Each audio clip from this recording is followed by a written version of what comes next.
और आज हम लोगों को चालू करना है फ्री रेडिकल एडिशन रिएक्शन।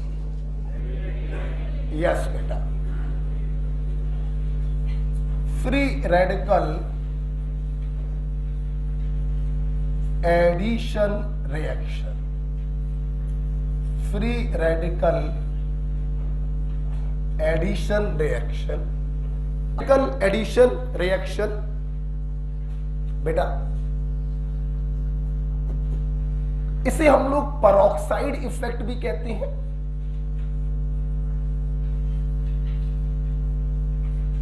इसे खेरस इफेक्ट भी कहते हैं। आवाज ना करो बेटा, है ना। और ये एंटी मार्कोनिकॉफ रूल को फॉलो करता है। एंटी मार्कोनिकॉफ रूल को फॉलो करता है।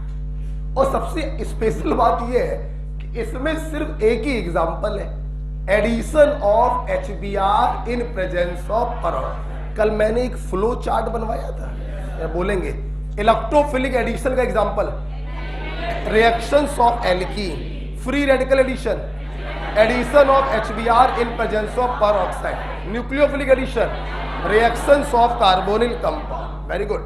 आइए बेटा, ये रही एल्कीन, देखो बेटा, ठीक है। हमने बेटा HBr का एडिशन कराया इन presence of peroxide, in presence of sunlight. देखिए, मार्कोनिकॉफ ये कहता था कि प्लस वाला वहां जाएगा जहां हाइड्रोजन ज्यादा। यहां पर बेटा एंटी मार्कोनिकॉफ होना है, तो प्लस वाला वहां जाएगा जहां हाइड्रोजन कम। M right? और ये देखिए बेटा, आपका प्रोडक्ट बन गया।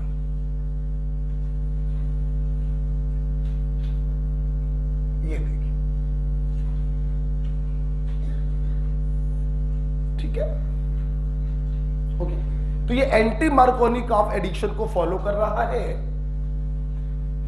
अच्छा, चूंकि ये पेरोक्साइड की उपस्थिति में होता है, इसलिए पेरोक्साइड इफेक्ट कहते हैं। एंटी मार्कोनिकॉफ एडिशन को फॉलो करता है और इसकी मैकेनिज्म होती है फ्री रेडिकल। तो वो हेडिंग पड़ी हुई है फ्री रेडिकल एडिशन रिएक्शन।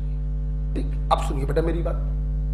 देखो बेटा, जब कभी भी किसी रिएक्शन की मैकेनिज्म फ्री रेडिकल हो, बेटा बोलो क्या, तो हमेशा वो रिएक्शन 3 स्टेपों में होती है। Chain initiation, chain propagation, chain termination. बोलिए जरा, initiation, chain propagation, chain termination. ठीक है। आइए, चूंकि ये भी फ्री रेडिकल मैकेनिज्म है, तो इसका भी पहला स्टेप होगा चेन इनिशिएशन स्टेप। आवाज नहीं होनी चाहिए और समझिए। देखो बड़ा, चेन इनिशिएशन स्टेप में क्या होता है, अटैकिंग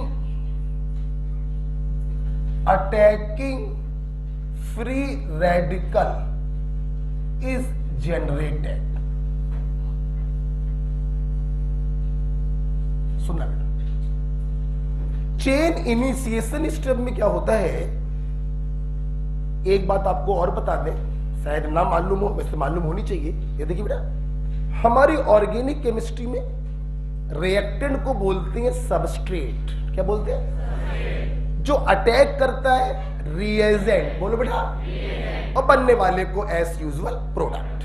ठीक है। अब देखिए, चेन इनिशिएशन में क्या होता है, सबस्ट्रेट पर जो फ्री रेडिकल अटैक करेगा, उस अटैकिंग फ्री रेडिकल का फॉर्मेशन होता है। क्या होता है? फॉर्मेशन। कैसे होता है जरा देखिए सब लोग बेटा, ये है आपका पेरोक्साइड। ठीक है, देखिए आपने सनलाइट लिया हुआ है, सनलाइट फेवर करेगा होमोलिसिस, तो ये फ्री रेडिकल जनरेट हुआ, RO फ्री रेडिकल, होमोलिसिस हो गई और RO फ्री रेडिकल जनरेट हो गया। कोई प्रॉब्लम किसी को?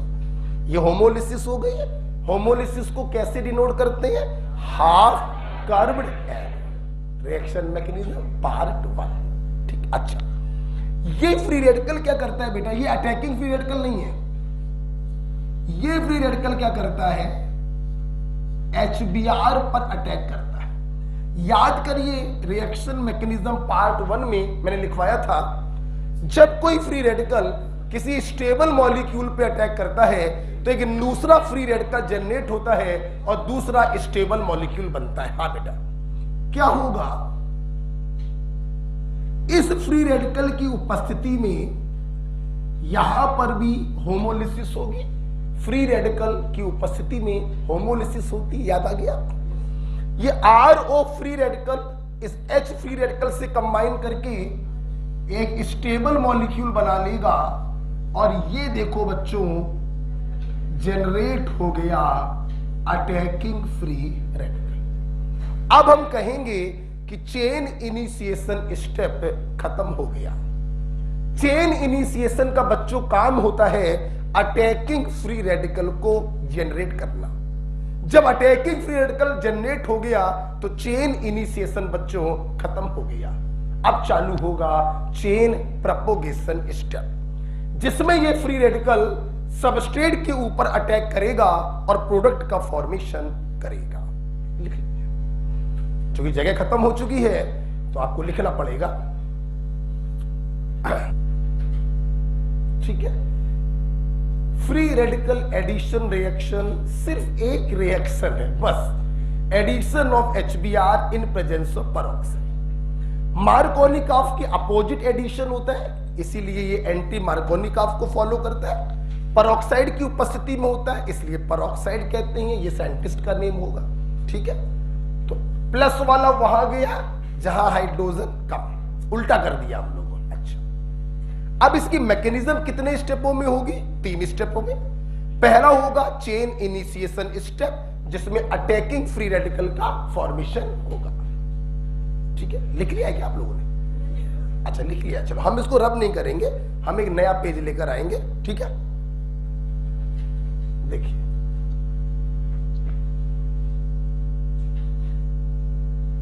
एक नया पेज लेके आते हैं, वो सेव करके रखा है मैंने। तो दूसरा स्टेप बेटा है चेन प्रोपोगेशन।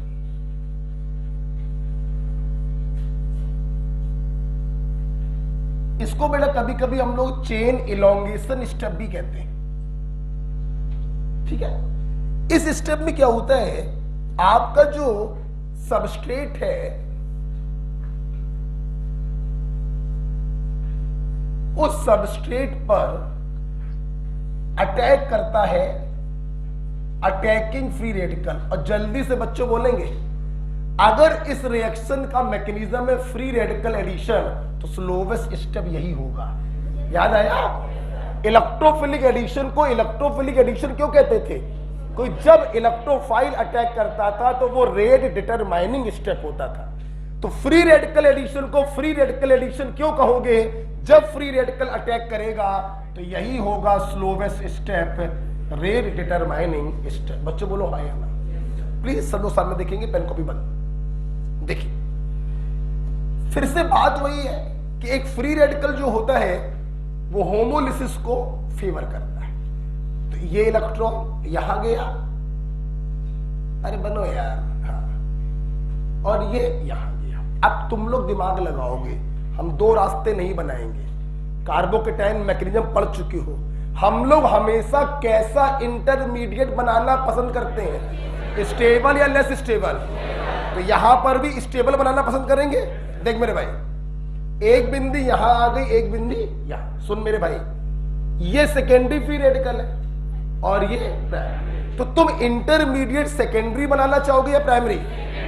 इसलिए ये Br फ्री रेडिकल यहां पे जाकर ऐड हो जाएगा और मोर स्टेबल फ्री रेडिकल का फॉर्मेशन होगा। यस बेटा, ये देखिए बेटा,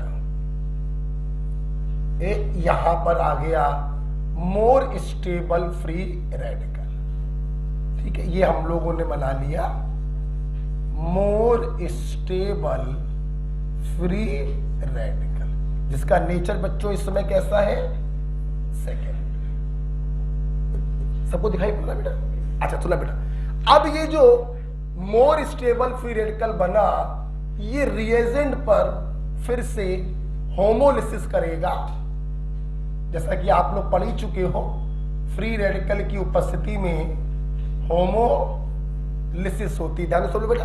और ये H फ्री रेडिकल को लेकर आपका प्रोडक्ट बना देगा और फिर से अटैकिंग फ्री रेडिकल क्या हो गया, जनरेट हो गया। ये अटैकिंग फ्री रेडिकल फिर से सबस्ट्रेट के ऊपर अटैक करेगा और फिर से आपके प्रोडक्ट को बनाए।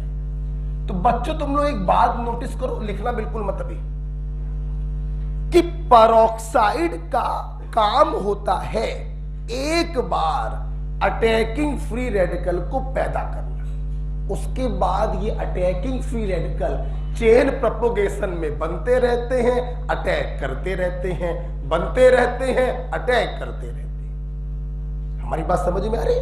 तो जो पेरोक्साइड बच्चों आपने लिया था, उसका मेन काम होता है एक बार अटैकिंग फ्री रेडिकल को जनरेट कर देना। जब एक बार अटैकिंग फ्री रेडिकल जनरेट हो जाता है बच्चों, तो ये अटैक करके प्रोडक्ट बनाता रहता है और खुद भी बनता रहता है। अटैक करता रहेगा, प्रोडक्ट बनाता रहेगा, खुद भी बनता रहेगा और रिएक्शन कॉन्टिन्यूअस चलती रहती है। इतना क्लियर हुआ? सुनते रहिए, बहुत सारी बातें बोलनी है, सुनिए, अभी हम लिखने का मौका देंगे। अच्छा, जरा मेरी पूरी क्लास अब इस रिएक्टेंट को देखे और डायरेक्ट इस प्रोडक्ट को देखे। खुद देखो, एडिशन मार्कोनिकॉफ के अकॉर्डिंग हुआ या एंटी मार्कोनिकॉफ। H वाला पार्ट उस कार्बन के पास गया है जहां हाइड्रोजनों की संख्या, ये एंटी मार्कोनिकॉफ हुआ कि नहीं हुआ? अच्छा भाई, अच्छा, ये भी हो गया। अब सुनना जरा बेटा, चेन प्रोपगेशन स्टेप जब मैं पढ़ा लेता हूं तो यहां से देखिए, मैं बच्चों को एक गुरु मंत्र भी देता हूं। जैसा कि आप जानते हैं कि मार्कोनिकॉफ मुझे पसंद नहीं है, तो मुझे एंटी मार्कोनिकॉफ भी पसंद नहीं, तो दोनों एक ही चीज है। मैं मैकेनिज्म के पॉइंट ऑफ व्यू से ही पढ़ाता हूं, क्योंकि आप 12th स्टैंडर्ड बच्चे नहीं हैं, आपको कंपटीशन का पेपर देना। जब नॉर्मल इलेक्ट्रोफिलिक एडिशन पढ़ा था तो वहां पे मैंने पोरवाल-काफ रूल पढ़ाया था, काटो दोनों पे प्लस लगा, मोर स्टेबल रहेगा, लेस स्टेबल को काट के माइनस। अब यहां पर तो प्लस माइनस लगा नहीं सकते हैं, क्योंकि ये तो फ्री रेडिकल मैकेनिज्म है। सुनना मेरा तरीका बेटा ये कहता है कि अटैकिंग फ्री रेडिकल को डबली बॉन्डेड उस कार्बन से जोड़ो जिससे more stable free radical generate हो। यह मेरा गुरु मंत्र है फ्री रेडिकल एडिशन का। मैं फिर से बोल रहा हूं, समझ गए होगे मैंने कैसे बनाया होगा। आप क्या कर रहे हो, आप इस अटैकिंग फ्री रेडिकल को उसी कार्बन पर तो जोड़ रहे हो जिससे more stable free radical generate हो। बोला, तो यही मेरा गुरु मंत्र है, अटैकिंग फ्री रेडिकल को उस कार्बन से जोड़ो so that more stable free radical generate हो। क्लियर? और उस मोर स्टेबल फ्री रेडिकल पर दूसरे पार्टनर को जोड़ दो, आपका प्रोडक्ट आपके सामने होगा। Got it? अभी नहीं, प्लीज समझिए, हम अभी मानेंगे नहीं आपकी बात, अभी आप सिर्फ बोलेंगे। मान ले मेरे भाई, सब लिखवाएंगे, परेशान मत होना।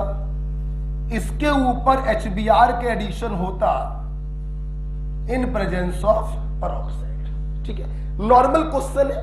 अब देखिए बेटा, ये कटेगा, एक बिंदी ये आई और एक बिंदी, अब आप बताना ये वाला फ्री रेडिकल टर्सरी है और ये वाला, तो अटैकिंग फ्री रेडिकल को उस कार्बन से जोड़ेंगे so that more stable free radical generate हो, तो ये जाएगा इसके पास, तो मोर स्टेबल बन गया और मोर स्टेबल के पास चला जाएगा।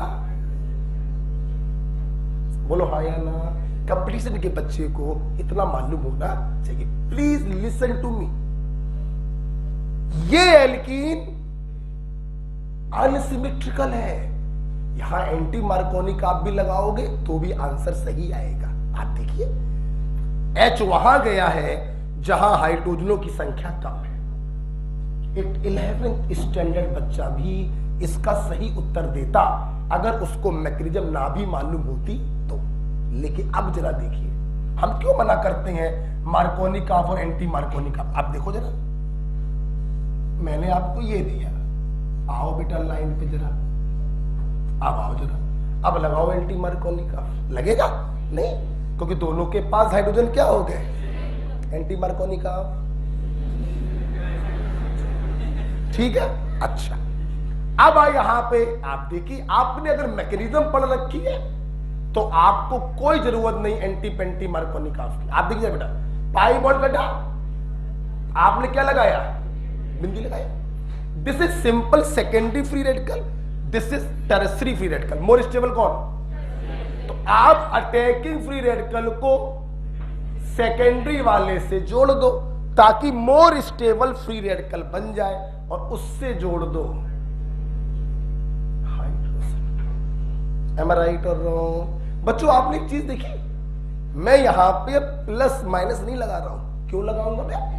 अपन के फ्री रेडिकल मैकेनिज्म है, अपन प्लस माइनस नहीं लगा सकते। अब तो अपन को बिंदियां लगानी है, ठीक है। और अटैकिंग फ्री रेडिकल कौन है, ब्रोमीन, तो उसको वहां पे जोड़िए so that more stable free radical generate हो, उस पर दूसरे पार्टनर को जोड़ दीजिए, आपका प्रोडक्ट आपके सामने होगा। अब समझ में आया कि हम एंटी मार्कोनिकॉफ क्यों यूज नहीं करते? नहीं यूज करते बेटा, वो सब 11 12 में यूज किए जाते हैं। एक कंपटीशन के बच्चे को शोभा नहीं देता कि आप उससे करें।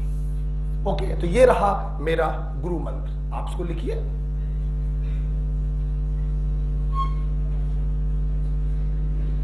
क्या हो गया? अटैकिंग फ्री रेडिकल को उस कार्बन से जोड़ो ताकि more stable free radical generate हो। ये बेटा हमारा गुरु मंत्र है फॉर फ्री रेडिकल एडिशन। आवाज मत करिए बेटा।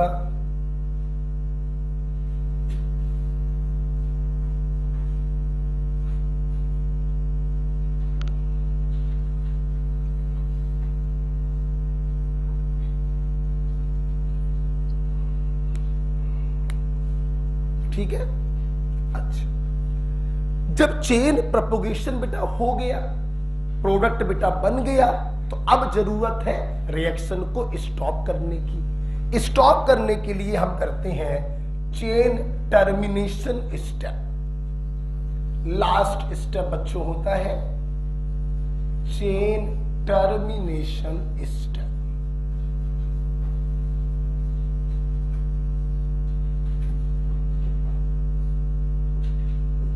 देखिए,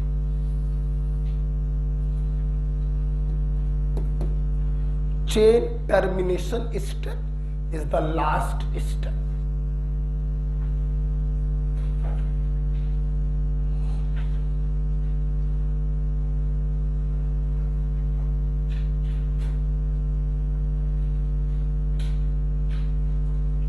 लिखिए,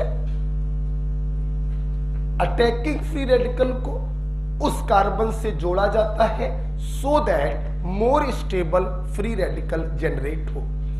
ठीक है, और जब मोर स्टेबल फ्री रेडिकल बन जाए तो दूसरे पार्टनर को उससे जोड़ दीजिए, आपका प्रोडक्ट आपके सामने होगा। और बेटा एक बात बताओ, रीअरेंजमेंट की बदतमीजी सिर्फ किसमें होती है? कार्बोकेटायन में। यहां कोई रीअरेंजमेंट पी अरेंजमेंट ना होता। सिंपल पाई बॉन्ड कटता है, एक पार्टनर इधर एक पार्टनर उधर, रीअरेंजमेंट नहीं होता। ठीक है, चलिए देखिए,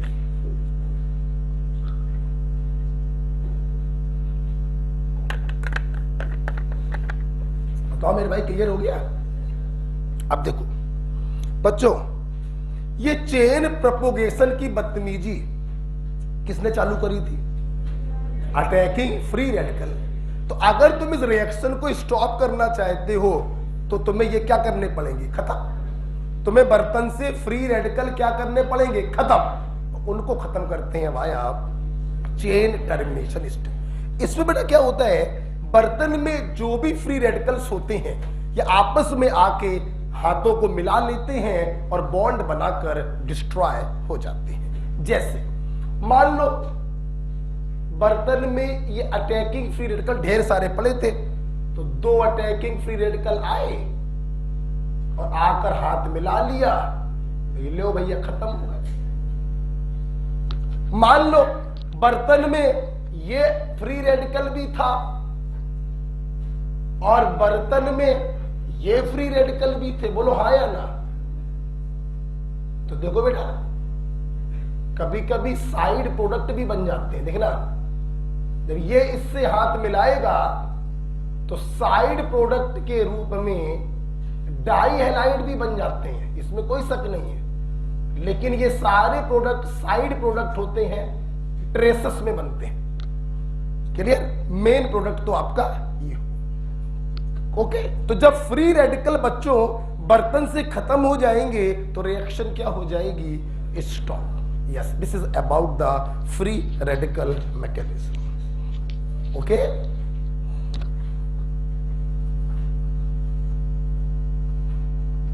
तो बर्तन में पड़े डिफरेंट फ्री रेडिकल आपस में शेयरिंग कर लेते हैं और एक स्टेबल मॉलिक्यूल में बदल जाते हैं। ये रिएक्शन भी तो लिखवाई थी हमने कि जब दो फ्री रेडिकल कंबाइन करते हैं तो स्टेबल मॉलिक्यूल बनता है। याद करो यार।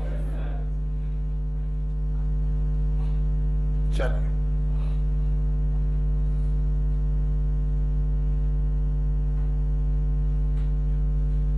ओके, आइए इस गुरु मंत्र को अप्लाई करने के लिए दो क्वेश्चन करा दे रहे हैं आपको।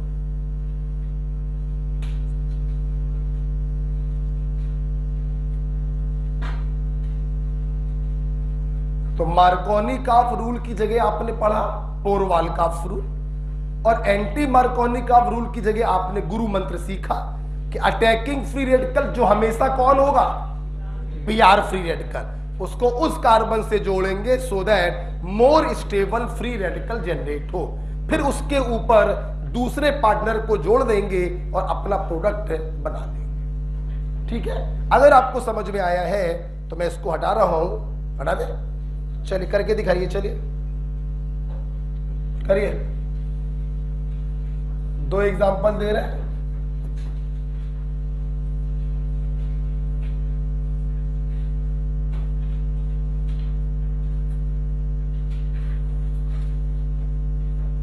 जैसे ही देखोगे HBr in presence of peroxide, तुरंत तुम्हारे दिमाग में आना चाहिए फ्री रेडिकल एडिशन। बोलो हाँ या ना?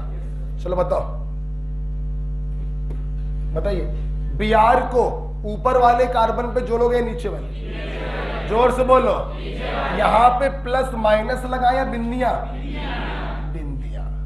कैसे तुमने सोचा कि बिंदियां लगानी है? पेरोक्साइड लिखा हुआ है, फ्री रेडिकल एडिशन होगा बिंदियां। यहां पर भी क्या लगनी है? बोला करो यार, बिंदियां लगनी। अच्छा, सबसे पहले सबस्ट्रेट पर अटैक H करेगा या Br? Because Br is the attacking free radical. ऊपर वाले पे या नीचे वाले पे? नीचे वाले पे अटैक करेगा, क्योंकि हमको मोर स्टेबल फ्री रेडिकल बनना है। और फिर उसके ऊपर पार्टनर को अटैक करवा देंगे और ये आपका प्रोडक्ट बनेगा।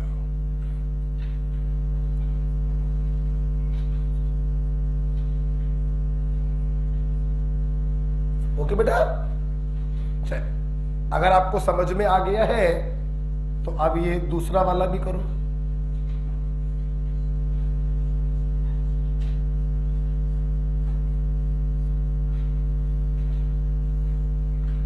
अच्छा बच्चों, एक बात बताओ, ऊपर वाले में तो अगर मैकेनिज्म से ना भी करते तो सिंपल एंटी मार्कोनी-काफ भी लगाया जा सकता था, क्योंकि ये मॉलिक्यूल आपका अनसिमेट्रिकल।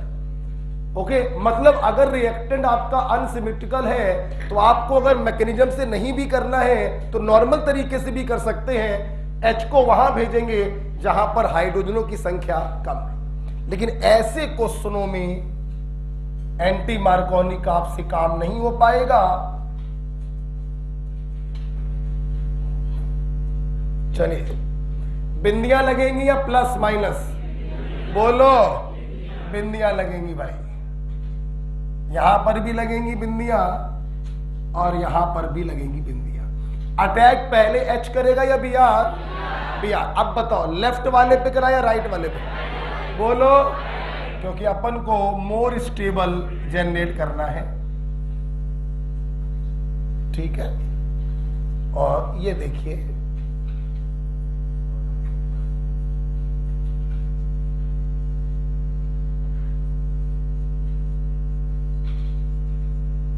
चलिए बेटा, इतना काम खत्म हो गया, खत्म हो चुका है फ्री रेडिकल एडिशन। एक नोट बताना है बस, बहुत छोटा था बेटा ये, है ना, बहुत छोटा था। और न्यूक्लियोफिलिक एडिशन इससे भी छोटा है, तो खत्म होने में ज्यादा टाइम नहीं है, खत्म ही होने वाला है। तो फ्री रेडिकल एडिशन खत्म हो जाता है, तो एक नोट हम यहां पर आपको बताना चाहेंगे। देखिए बड़ा मैकेनिज्म आपको समझ में आ गई? बिल्कुल मजा आ गया, खत्म हो गया। तुम क्या ये समझे, आज बताओ तुम ये समझे कि नहीं कि मैं मार्कोनी काप और एंटी मार्कोनी काप के खिलाफ क्यों? समझ में आया? समझ में आया कि बहुत जगहों पर वो काम नहीं करते, ठीक है, और स्पेशली उन जगहों पे काम नहीं करते हैं जहां पर एल्कीन सिमेट्रिकल हो जाती है। ठीक है, चल, तो आज मैं चाहूं तो अपने बच्चों से ये कह सकता हूं कि अगर तुम्हें एल्कीन अनसिमेट्रिकल दिखाई पड़े तो तुम मार्कोनी काप या एंटी मार्कोनी काप लगा सकते हो। लेकिन अगर एल्कीन तुम्हें अनसिमेट्रिकल दिखाई पड़ रही है तो इलेक्ट्रोफिलिक एडिशन में पीकेआर लगाना पड़ेगा और फ्री रेडिकल एडिशन में गुरु मंत्र लगाना पड़ेगा। ठीक है, चलिए भाई, काफी बोल लिया। अब एक नोट लिखवाना चाहेंगे, नोट नंबर 1। सुनो बेटा, सुनो, तुमने देखा कि फ्री रेडिकल एडिशन सिर्फ HBr दे रहा है, HF, HCl, HI free radical addition follow नहीं करते। बेटा इन तीनों में तुम बाल्टी भर के डाल दो पेरोक्साइड, फिर भी फ्री रेडिकल एडिशन नहीं होगा। ये हमेशा फॉलो करेंगे इलेक्ट्रोफिलिक एडिशन। क्लियर? तो सवाल ये है कि HF, HCl और HI free radical addition follow क्यों नहीं करते हैं? ठीक है, लिखेंगे, लिखिए, HF, HCl, HI not follow free radical addition because, hello बेटा, क्लास में बेटा थोड़ी देर में कॉल करना, ठीक है? अच्छा बताए बेटा, बताए ये तीनों आखिरकार क्यों नहीं फॉलो कर रहे हैं? इन्हीं फैमिली का तो HBr भी है, तो इनको भी फॉलो करना चाहिए। पेरोक्साइड की उपस्थिति में एंटी मार्कोनी काप देना चाहिए, लेकिन ये नहीं देते। सवाल है क्यों? इसके दो रीजन, इसके दो रीजन। पहला रीजन बेटा ये है, चेन प्रोपोगेटिंग स्टेप में 2 स्टेप होते थे, इसीलिए हमने हटाया नहीं था।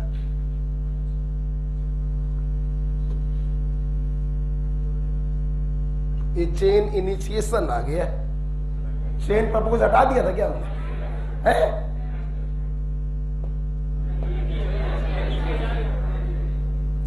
हट गया, तुम्हारी कॉपी में तो लिखा है ना, लेकिन तुम्हें याद भी हो चुका होगा।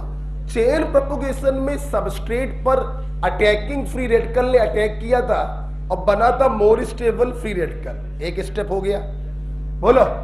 और फिर इस मोर स्टेबल फ्री रेडिकल ने HBr से H को घसीट लिया था और आपका प्रोडक्ट बनाया था।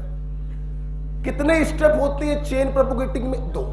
सुनना, HBr का जब एडिशन होता है तो ये दोनों चेन प्रोपोगेटिंग स्टेप एक्सोथर्मिक होते हैं। क्या होते हैं? क्या होते हैं? जबकि इन तीनों के केस में one of the chain propagating step become endothermic. क्या हो जाता है? इन तीनों में से किसी एक में पहला स्टेप एंडो हो जाता है और किसी दूसरे में दूसरा स्टेप एंडो हो जाता है। आप लोग थर्मो में हमसे पढ़ेंगे, केमिकल बॉन्डिंग में भी पढ़ा था कि जब एक्सोथर्मिक प्रोडक्ट बनते हैं, एनर्जी को लॉस करके जो प्रोडक्ट बनते हैं वो ज्यादा स्टेबल होते हैं, क्योंकि उनकी एनर्जी क्या हो गई, कम, तो स्टेबिलिटी क्या हो गई। तो पहला रीजन ये होता है कि one of the chain propagating step become endothermic, while in case of HBr both chain propagating step are exothermic. चलिए तो लिखेंगे in these one of the chain propagating step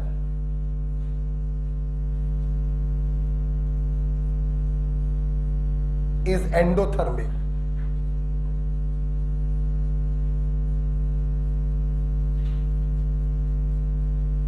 While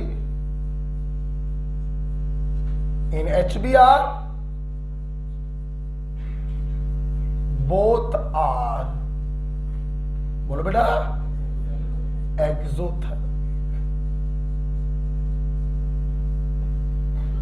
तो HF, HCl और HI free radical addition को क्यों follow नहीं करते हैं? क्योंकि इनमें चेन प्रोपोगेटिंग का एक स्टेप एंडो हो जाता है, जबकि HBr में दोनों स्टेप एक्सो होते हैं। रीजन नंबर 2, देखिए आप लोग ये पॉइंट आज से नहीं लगभग 2 महीनों से जानते हैं कि जब किसी ग्रुप में चलते हैं तो हाइड्राइडो की एसिडिक स्ट्रेंथ बढ़ती जाती है। क्या आपको याद है? क्योंकि साइज बढ़ेगा, बॉन्ड लेंथ बढ़ेगी, बॉन्ड एनर्जी घटेगी, तो वो जल्दी से H+ देगा, ज्यादा एसिडिक होगा। कुछ समझ में आया? मतलब this is the order of bond energy. बोलो हाँ या ना, बोलो हाँ या ना। This is the order of bond energy. इसकी बॉन्ड एनर्जी सबसे कम होगी, मतलब ये सबसे जल्दी टूटेगा, इसीलिए सबसे ज्यादा एसिडिक होगा। 2 महीने से जानते हो ये चीज, हमने को नया तो बताया नहीं। अब सुनो क्या हुआ, नया देखो क्या। इस समय इनका डिसोसिएशन हेट्रोलिटिक नहीं हो रहा है, होमोलिटिकली हो रहा है, क्योंकि हम लोग पढ़ रहे हैं फ्री रेडिकल मैकेनिज्म। देखना, सबसे पहले मैं आपको यह बताना चाहूंगा HF और HCl इतने स्ट्रांग होते हैं कि इनका बॉन्ड टूटता ही नहीं है। जब तक बॉन्ड टूटेगा नहीं तब तक F फ्री रेडिकल और Cl फ्री रेडिकल जनरेट होंगे नहीं। जब तक अटैकिंग फ्री रेडिकल जनरेट नहीं होंगे तब तक फ्री रेडिकल एडिशन होगा नहीं। तो इनका बॉन्ड एनर्जी ज्यादा होने के कारण ये अटैकिंग फ्री रेडिकल को जनरेट नहीं कर पाते हैं। Not generate attacking free radical। समझ में आ गई बात? क्योंकि बॉन्ड एनर्जी क्या है? ज्यादा। अब सुनना, ये टूटेगा, इसमें कोई शक नहीं है, यहां से अटैकिंग फ्री रेडिकल बनता है। अब बच्चे कहें गुरुजी अब आप फंस गए। हमने कहा क्यों भाई? सर अगर HBr टूटेगा तो I भी टूटेगा, अगर Br फ्री रेडिकल बनेगा तो I फ्री रेडिकल ही बनेगा। ये लो गुरुजी, अटैकिंग फ्री रेडिकल बन गया, अब तो ये एडिशन देगा नहीं देगा। ये I फ्री रेडिकल बच्चों इतना ज्यादा रिएक्टिव होता है कि बेटा चेन प्रोपोगेशन से पहले ही ये कर देता है चेन टर्मिनेशन। क्या कर देता है? Chain termination. और फिर से क्या हो गया? खत्म हो गया। और जब अटैकिंग फ्री रेडिकल खत्म हो गया तो फ्री रेडिकल एडिशन नहीं होगा। क्लियर? तो इन दोनों ने अटैकिंग फ्री रेडिकल को पैदा ही नहीं किया, और यहां पर HI ने पैदा तो किया, लेकिन वो इतना ज्यादा रिएक्टिव होता है कि दूसरे I फ्री रेडिकल से कंबाइन कर जाता है और डिस्ट्रॉय हो जाता है। इसलिए HF, HCl और HI नहीं देते हैं, बोलो बेटा, फ्री रेडिकल एडिशन। ओके,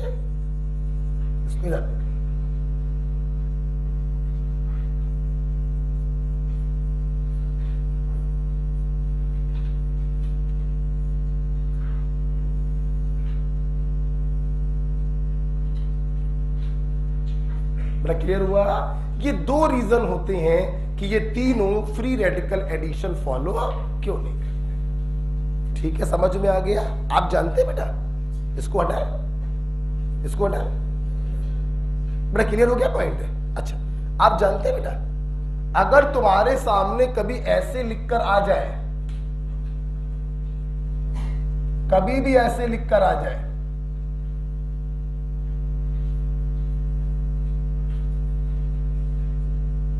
तो तुम लोग क्या फ्री रेडिकल एडिशन कराओगे? नहीं, ये still follow electrophilic addition reaction. बिंदियां लगाओगे या प्लस माइनस? यहां पे लगेगा पोरवाल का, यहां प्लस आएगा, समझ तो गए होगे माइनस क्यों आएगा? तो प्लस जाएगा माइनस के पास, माइनस जाएगा प्लस के पास। क्लियर?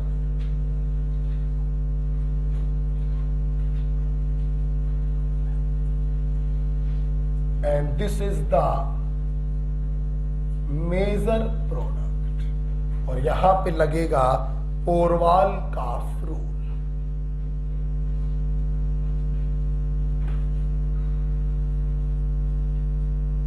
ध्यान रखिएगा, अगर HCl और HI के साथ पेरोक्साइड लिखा मिल भी जाए तो भी बेटा आप पोरवाल-काफ रूल लगाएंगे, इलेक्ट्रोफिलिक एडिशन कराएंगे। ओके, इस प्रकार से खत्म होता है दूसरा part, free radical addition reaction. Again आपके पास है 2 मिनट, देख लीजिए।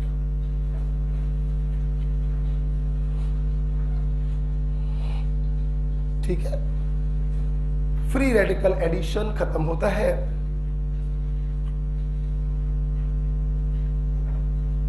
अभी तक कोई भी पॉइंट याद कराया? नो। ओके, देख रहे हो, पहला पार्ट खत्म होने वाला है एडिशन रिएक्शन, इसके बाद चालू होगा दूसरा पार्ट सब्स्टिट्यूशन।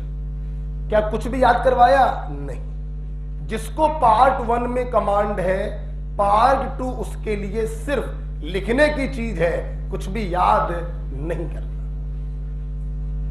चलिए आप जल्दी से रिवाइज करिए, तब तक हम लोग आगे चलेंगे।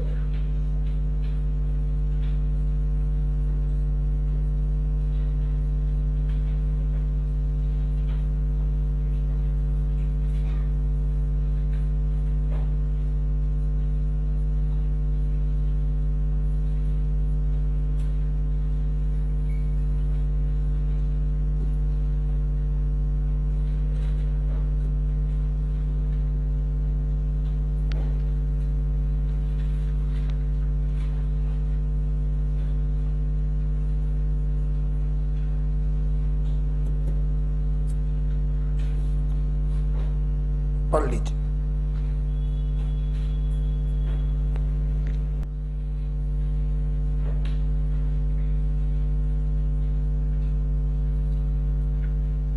Characteristic reactions of carbonyl compound that is aldehyde and ketone. Characteristic reactions of carbonyl compound with HCl, RMgX और NaHSO3। नाम लिखिएगा इसका ब्रैकेट में, सोडियम बाइसल्फाइड। ओके, जैसे मैंने एल्कीन में लिखवाया था ना कि किसके किसके साथ देते हैं, H2, X2, HX, HOX, वैसे यहां पे लिखवा दिया HCl, ग्रिगनॉर्ड रिएजेंट और सोडियम बाइसल्फाइड, इनके साथ ये लोग देते हैं न्यूक्लियोफिलिक एडिशन। बच्चों बोलो, फर्स्ट स्टेप में अटैक कौन करेगा?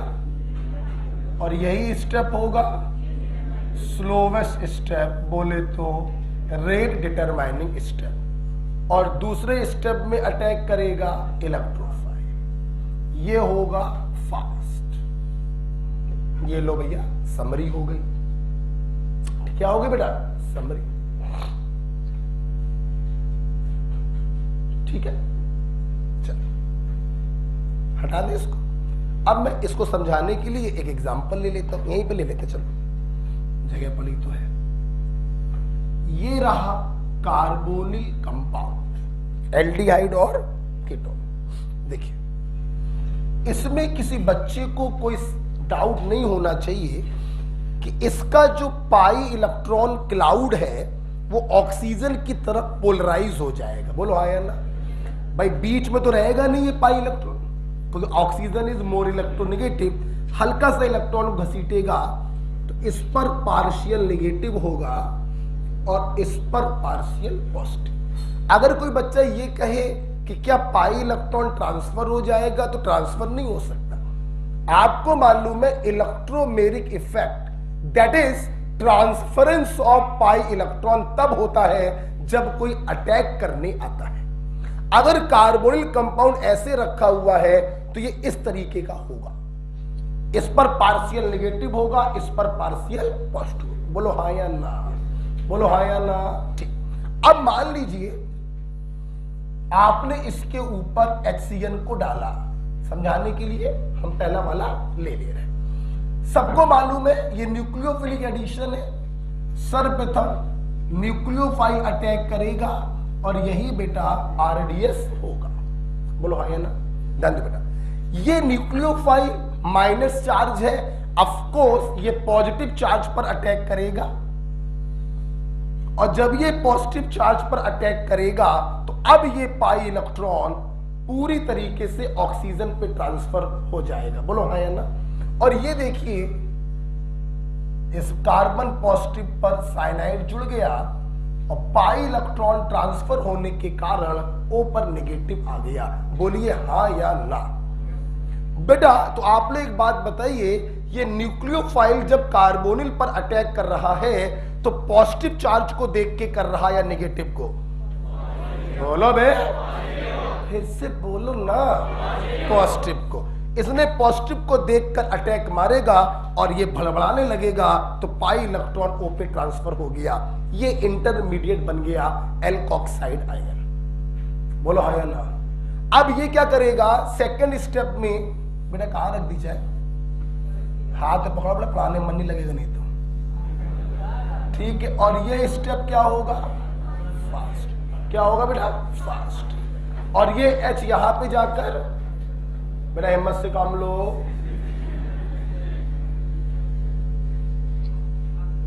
बेटा मेरी बात को समझ में आ रही है? समझ में आ रही है? तो इस प्रकार से देखिए O पर क्या आ गया? H, and this is called nucleophilic addition. Just listen to me. ये जो प्रोडक्ट बना है इसका नाम भी बच्चों आपको मालूम हो तो अच्छा रहेगा। देखिए CN का मतलब साइनो, OH का मतलब हाइड्रोक्सिल ग्रुप, तो दोनों ग्रुपों को मिला दिया साइनो हाइड्रेन। बेटा बोलो नाम क्या बन गया? साइनो हाइड्रेन। लिख सकते हैं। ठीक है, आप जानते हैं, मेरी बात सुन लो, जब मैग्नीशियम खत्म हो जाएगी तो मैं आप लोगों को एक एक्स्ट्रा क्लास लूंगा, उसमें मैं आपको पढ़ाऊंगा ऑल रिएक्शंस ऑफ ग्रिग्नॉर्ड रिएजेंट एक शॉट। पूरी ऑर्गेनिक में जहां जहां ग्रिग्नॉर्ड आएगा एक शॉट में पढ़ाऊंगा, और फिर पढ़ाऊंगा मैं तुम्हें एक ऐसी चीज कि तुम्हें उसी दिन से लगने लगेगा कि ऑर्गेनिक तुम्हारी जेब में। उसका नाम होगा different reducing agent used in organic chemistry. हम एक पेज में आपको पूरा पढ़ा देंगे। जितने भी रिड्यूसिंग एजेंट हैं, एल्केन में, एल्कीन में, एल्काइन में, एल्कोहल में, कार्बोनिल में, एसिड में, सारे रिड्यूसिंग एजेंट हम एक पेज में आपको पढ़ाएंगे, और उसी दिन से आपको लगने लगेगा कि ऑर्गेनिक अब मुट्ठी। ठीक है, इसको पढ़ लीजिए। वो लास्ट ईयर के लिए मैंने बनाया था बेटा, कि जैसे ही लॉकडाउन ओवर होगा बच्चों को पूरा हम रिड्यूसिंग एजेंट एक पन्ने में पढ़ाएंगे, लेकिन मौका नहीं मिल पाया और नया साल आ गया।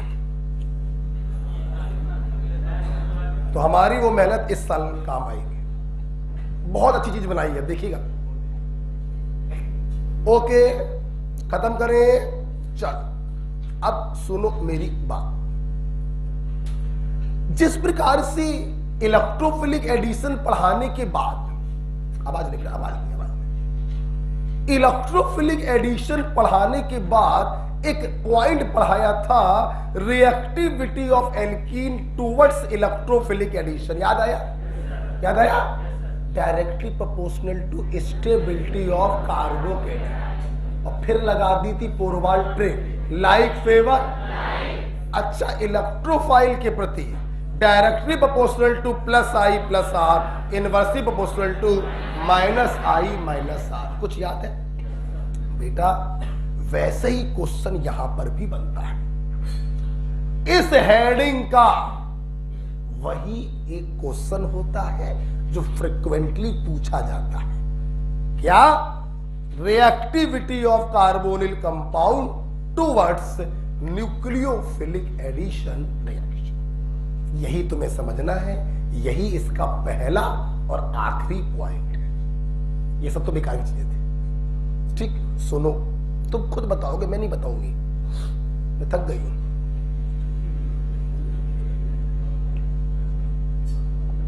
बताओ, इस न्यूक्लियोफाइल ने क्या देख के अटैक किया है?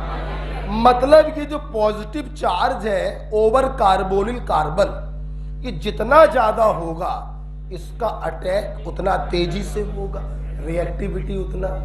तो क्या मैं ये नहीं लिख सकती हूं कि magnitude of positive charge over carbonyl carbon जितना ज्यादा होगा उसकी रिएक्टिविटी उतनी ज्यादा होगी? बोलो हाँ या ना। बस मेरे भाई, यही आखिरी पॉइंट था।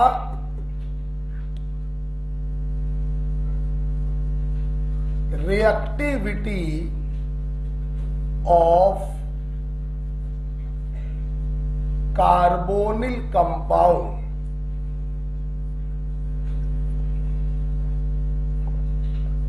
towards nucleophilic addition is directly proportional to magnitude of positive charge over carbonyl carbon. बोलो हाँ या ना? ठीक है, तो जितना ज्यादा मैग्नीट्यूड होगा पॉजिटिव चार्ज का, रिएक्टिविटी उतनी ज्यादा होगी।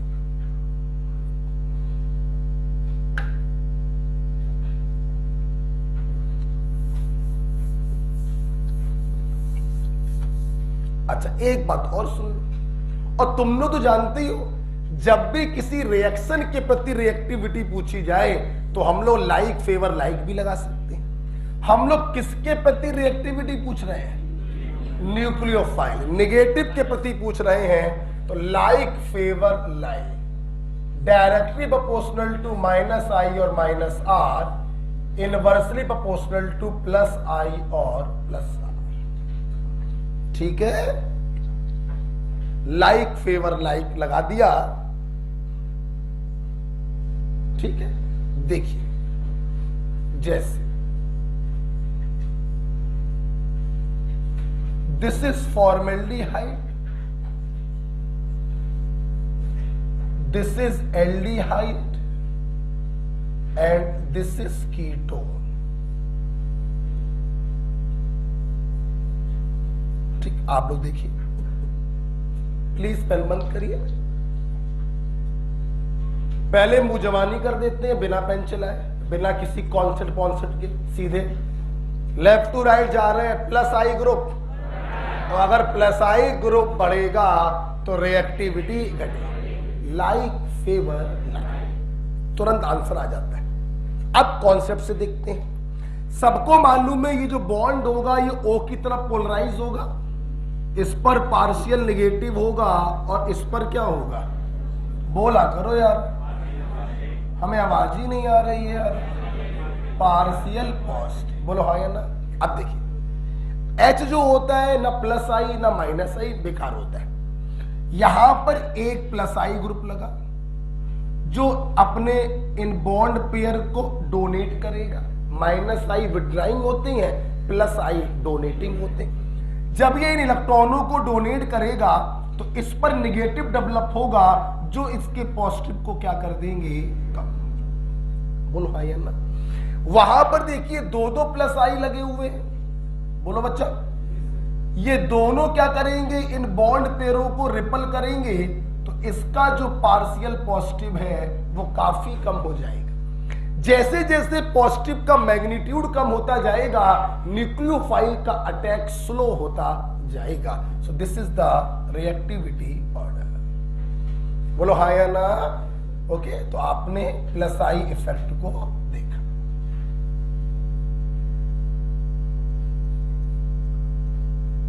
ठीक है, ओके। तो जैसे जैसे प्लस आई ग्रुप बढ़ते जाते हैं, कार्बोनिल कार्बन का जो मैग्नीट्यूड है पॉजिटिव चार्ज का वो कम होता जाता है और रिएक्टिविटी भी क्या होती जाती है, कम होती जाती है। बच्चों क्लियर हो गया? बहुत ही सिंपल है। This is the reactivity order of course.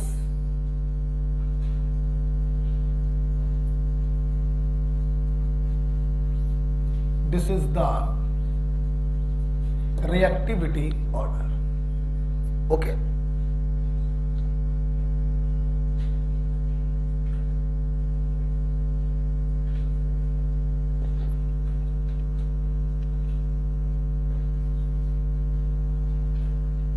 ठीक है, एक एग्जांपल और देख लेते हैं। हटा दे इसको।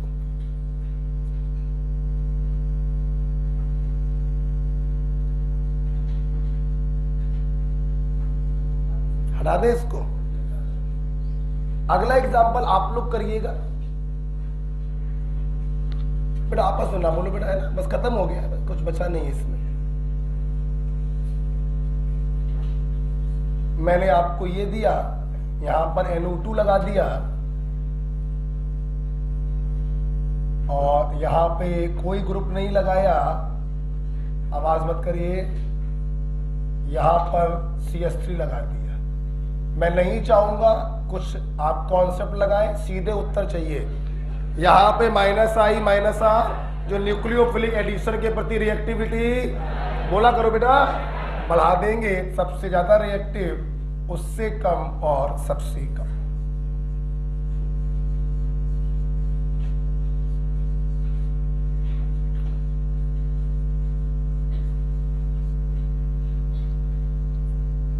थोड़ा क्लियर हो गया सबको? अच्छा ठीक, अब सुनिए जरा मेरी बात है। तो इस प्रकार से देखिए, आप कोई भी क्वेश्चन आ जाए आप बड़े आराम से कर सकते हैं। ठीक है,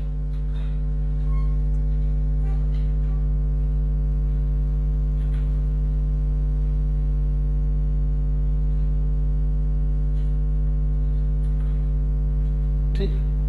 देखिए, एक मैं आपसे बात बोलने जा रहा हूं, उस बात को ध्यान से सुनिएगा। मैं रब कर देता हूं, ध्यान नहीं रहता बोलने का, ध्यान सुनिएगा। देखो बेटा, अगर एलिफेटिक कार्बोनिल कंपाउंड दिए जाए, क्या दिए जाए, ये तो एरोमेटिक है। इसके जो पहला वाला एग्जांपल था वो एलिफेटिक। तो एलिफेटिक में जो ग्रुप लगे हों कार्बोनिल के अराउंड, आप उनका इंडक्टिव इफेक्ट देखिएगा, रेजोनेटिंग इफेक्ट मत देखिएगा। क्या देखेंगे? रेजोनेटिंग इफेक्ट नहीं। प्लस R -R मत देखिएगा, आप उनका सिर्फ क्या देखेंगे, प्लस I और माइनस। जैसे आपने देखा होगा, इसके पहले चित्र बनाया था मैंने, CH3 को गोले में बंद करके प्लस I लिखा था, प्लस R नहीं लिखा था, क्योंकि CH3 जो होता है वो प्लस I भी है और प्लस R भी। लेकिन वहां पर सिर्फ आप देखिएगा इंडक्टिव इफेक्ट। और अगर कोई एरोमेटिक कार्बोनिल कंपाउंड दिए जाए तो यहां पर इंडक्टिव भी देखेंगे और रिजोनेटिंग भी देखेंगे। ये मेरा एक छोटा सा गुरु मंत्र है, इसको दिमाग में रखिए। ओके, अब इस गुरु मंत्र को मैं लिखवाता नहीं हूं, आपको यहां पर रखना है।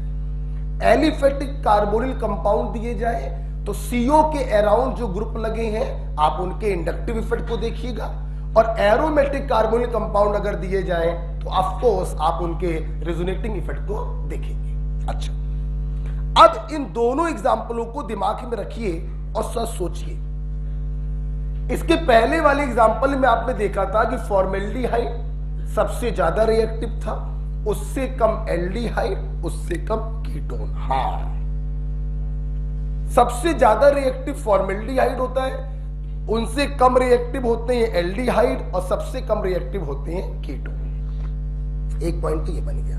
Point number two, aromatic carbonyl को अगर एलिफैटिक कार्बोनिल से कंपेयर करें तो एलिफैटिक कार्बोनिल में, जैसा कि मैंने बोला था कि हम लोग सिर्फ क्या देखते हैं, इंडक्टिव, तो यहां पर जो पॉजिटिव चार्ज आता था वो इंडक्टिव इफेक्ट से डिक्रीज होता था, बोलो हाँ या ना। लेकिन एरोमेटिक कार्बोनिल में ये जो पॉजिटिव चार्ज आता है ये बेंजीन के अंदर क्या हो जाता है, डिलोकलाइज। यहां पर सिर्फ कम हो रहा है, जबकि यहां पर तो ऑलरेडी गायब हो जा रहा है। इसलिए एरोमेटिक कंपाउंड जो होते हैं वो एलिफैटिक कंपाउंड से लेस रिएक्टिव होते हैं। एलिफैटिक में सिर्फ चार्ज कम हो रहा है, जबकि एरोमेटिक में ये चार्ज डीलोकलाइज हो रहा है। Is it clear? तो इस प्रकार से देखिए रिजल्ट क्या निकल कर आए, सुनना मेरी बात। एल्डिहाइड कीटोन से ज्यादा रिएक्टिव, एक ये रिजल्ट है, और एलिफैटिक एरोमेटिक से ज्यादा रिएक्टिव, दूसरा रिजल्ट है ये। तो अगर मैं अपने बच्चों से कहूं कि ओवरऑल ऑर्डर बताइए रिएक्टिविटी का, क्या सुनना, सबसे आगे तो आ गया फॉर्मेल्डिहाइड, हटाओ साले को। अब आए हम एल्डिहाइड और कीटोन, सुनना। तो एलिफैटिक एल्डिहाइड पहले आएगा, एरोमेटिक एल्डिहाइड बाद में आएगा, फिर एलिफैटिक कीटोन आएगा, और फिर aromatic ketone. This is the overall reactivity. समझ में आया बेटा? तो अगर बच्चों कभी आपसे ओवरऑल रिएक्टिविटी ऑर्डर पूछ लिया जाए तो हमेशा ध्यान रखिएगा, सबसे पहले तो आपका आ गया फॉर्मेल्डिहाइड, फिर आएगा एलिफैटिक एल्डिहाइड, फिर आएगा एरोमेटिक एल्डिहाइड। बच्चों AR का मतलब क्या होता है, एरोमेटिक, मतलब बेंजीन लगा दिया आपने, ठीक है। फिर आएगा एलिफैटिक कीटोन, फिर आएगा एरोमेटिक कीटोन। बोलो हाँ या ना। This is the overall reactivity order. क्या तुम लोग अपने दिमाग से कुछ बना सकते हो जिसकी रिएक्टिविटी इससे भी कम हो? दोनों तरफ एरोमेटिक लगा दो, क्या लगा दो, दोनों तरफ एरोमेटिक लगा दो, बेंजीन रिंग लगा दो। ओके बेटा? तो ये देखिए ओवरऑल रिएक्टिविटी ऑर्डर बन गया।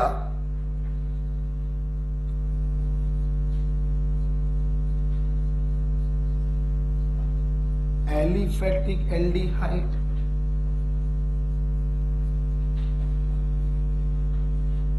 Aromatic aldehyde,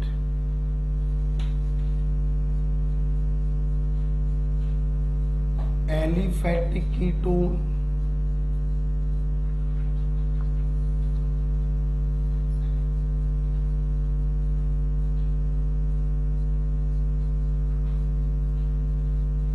aromatic ketone. ये आपका सबसे आगे कौन है, फॉर्मेल्डिहाइड। ये क्यों सबसे आगे है? ना इसका पार्शियल पॉजिटिव घट रहा और ना इसका पार्शियल पॉजिटिव डीलोकलाइज हो रहा, तो ये सबसे ज्यादा आगे होगा, बाकी सब इसके पीछे। न्यूक्लियोफिलिक एडिशन में गुरु मंत्र क्या बताया? ओपन चेन में एलिफैटिक में सिर्फ इंडक्टिव देखोगे और एरोमेटिक में इंडक्टिव और रेजोनेंस दोनों। ठीक है, बोलो हाँ या ना। चलो सवाल करो कॉपी पर। हटाऊं?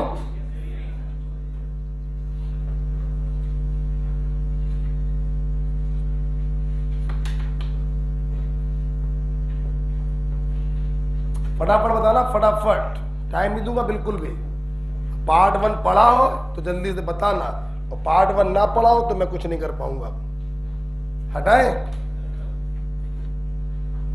बोल तो हटा दें। अच्छा 2 मिनट रुक जाओ। अच्छा, न्यूक्लियोफिलिक एडिशन रिएक्शन बच्चों ध्यान रखना, this is the main point and this is the last point. इस हेडिंग से यही क्वेश्चन आता है और विश्वास मानिए बहुत इंपॉर्टेंट है, बहुत आता है। ठीक है, इसलिए मैं इसको छोड़ना नहीं चाहूंगा। 2 एग्जाम्पल समझाने के लिए मैंने दे दिए, अब 2 एग्जाम्पल आप लोग करके दिखाइए। ठीक, चलिए। ओपन चेन में सिर्फ क्या देखोगे बे? प्लस आई माइनस आई, और अगर एरोमेटिक हो तो आप दोनों देख सकते। क्या मैं आपको एलिफेटिक ही दे रहा हूं,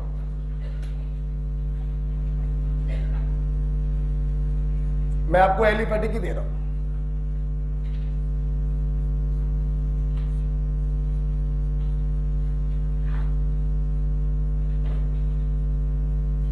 बहुत बढ़िया क्वेश्चन है।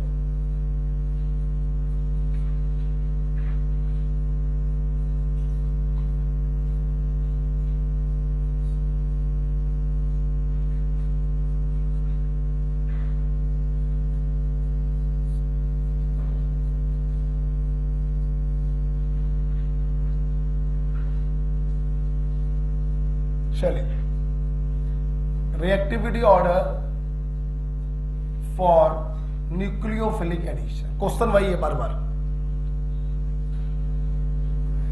सबसे पहले point of difference. Point of, क्या आपने देखा पॉइंट ऑफ डिफरेंस? आधे भाग नीचे में अंतर है, ऊपर में है? सबको दिखाई पड़ रहा है मेरे भाई? नीचे वाला पार्ट चारों में क्या है? तो आप लोगों ने सबसे पहले क्या किया? पॉइंट ऑफ डिफरेंस को सर्किल में बंद कर लिया कि भाई this is the point of difference. अब खुद सोचो, खुद बताओ। न्यूक्लियोफिलिक एडिशन के प्रति रिएक्टिविटी पूछी है, directly proportional to minus I minus R, inversely proportional to plus I plus R. सबसे ज्यादा रिएक्टिव है पक्का, बिल्कुल सही बात। आपके ये एलिफिलिक दिए गए हैं ना, तो सिर्फ देखेंगे इंडक्टिव इफेक्ट को। बोलो what is this, what is this, what is this? Oh हुजूर, व्हाट इज दिस?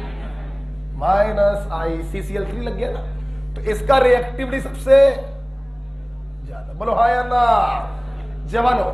इन तीनों में सबसे ज्यादा रिएक्टिव बोलो। आपको याद होगा एल्किल ग्रुप का जो प्लस आई पावर होता है डायरेक्टली प्रोपोर्शनल टू ब्रांचिंग। बोलो, इससे ज्यादा प्लस आई होगा इसका और उससे ज्यादा प्लस आई होगा इसका। प्लस आई न्यूक्लियोफिलिक एडिशन के प्रति रिएक्टिविटी, तो उससे कम हो जाएगा B और उससे कम हो जाएगा D। This is the reactivity order. बच्चों बोलो क्लियर हुआ? For nucleophilic addition reaction. ठीक है, कितने लोगों का सही था? है? लंबा खड़ा करो। इसको भी गलत हो सकता है किसी का? ये है गलत हो गया? नहीं हुआ? इधर बताओ। ठीक है सबका? यार कुछ था ही नहीं, हम क्या बताएं? बताओ। रिएक्शन मैकेनिज्म पार्ट 1 ही तो लग रहा है कि भाई ये माइनस आई है, ये प्लस है। माइनस वाले न्यूक्लियोफिलिक एडिशन के प्रति रिएक्टिविटी और प्लस वाले। अब कोई बच्चा ये हमसे कहे कि सर इनमें प्लस आई किसकी ज्यादा, तो गीता नगर क्रॉस से और परपेंडिकुलर जाके लेट जाओ। सुबह 3 टुकड़े मिलेंगे, आत्मा परमात्मा में विलीन हो जाएगी, सारा ज्ञान प्राप्त हो जाएगा। ठीक है, आपको मालूम है जैसे जैसे ब्रांचिंग बढ़ती है प्लस आई पावर भी बढ़ती है। ऐसे क्यों कर रही हो? ऐसे करो, ऐसे कर रही है। ब्रांचिंग बढ़ेगी, प्लस आई पावर बढ़ेगी। ठीक है, तो ये सेकेंडरी है ना, इसका प्लस आई पावर सबसे ज्यादा होगा तो रिएक्टिविटी सबसे। बोलो हाँ या ना? क्या ये एलिफेटिक दिए थे? तो ओरिजिनेटिंग इफेक्ट। ठीक है, अगला सवाल बता दो तो भाई 54 मिलेगी इनाम में। आजकल चल रही कि नहीं चल रही है? नहीं चल रही है? अच्छा, बंद हो गई है। मेरे पास तो बहुत सारी रखी हुई है, सोचा था कभी जाके शॉपिंग करेंगे, ये देखो, अबे मैं इसलिए रखे हूँ उसको कि बुढ़ापे में जब उसको भी शॉपिंग करने जाऊंगा तो बहुत महंगी बिकेंगी। चलो इधर देखो, सब कलेक्शन चल रहा है भाई। मैंने ये दे दिया भाई, ए थामो ले भैया, ये देखो ठीक है। और नीचे डाल के वो ABCD कर दे रहे, ठीक है। ABD, तुम लोग सोचते हो कभी C नहीं लिखते, तुम्हें देखा होगा कि मैं कभी C, क्योंकि मैं C इसलिए लिखता हूँ कि C कहीं कार्बन ना समझ लो, क्योंकि तुम लोग में बहुत विश्वास हमको है। इसलिए मैंने आज जब से मैंने पढ़ाना चालू किया ABCD देने वाला सवाल, मैं कभी C नहीं लिखता हूं, मैं ABD ही करता हूं। बताइए, सबसे ज्यादा A, फिर B, फिर और लास्ट में आ जाएगा। क्यों? What is the difference? Cl is a minus I, Cl is a, अब तीनों में Cl लगे और यहां पर कोई माइनस आई नहीं, तो लास्ट वाले की रिएक्टिविटी सबसे कम होगी, क्योंकि माइनस वाले रिएक्टिविटी को। अब सवाल बच्चों ये है कि इन तीनों में तुमने कैसे कंपेयर किया। तो यहां पे माइनस आई बहुत नजदीक में लगा, तो अपन इसकी माइनस आई पावर क्या मानेंगे। यहां पे माइनस आई थोड़ा कम हो गया और यहां पे माइनस आई सबसे कम हो गया। बोलो हाँ या ना। और उसमें तो माइनस आई है ही नहीं। तो आप बताइए, ई वाले की रिएक्टिविटी तो सबसे कम, जहां माइनस आई ज्यादा वहां रिएक्टिविटी ज्यादा। तो A, B, D, this is the reactivity order.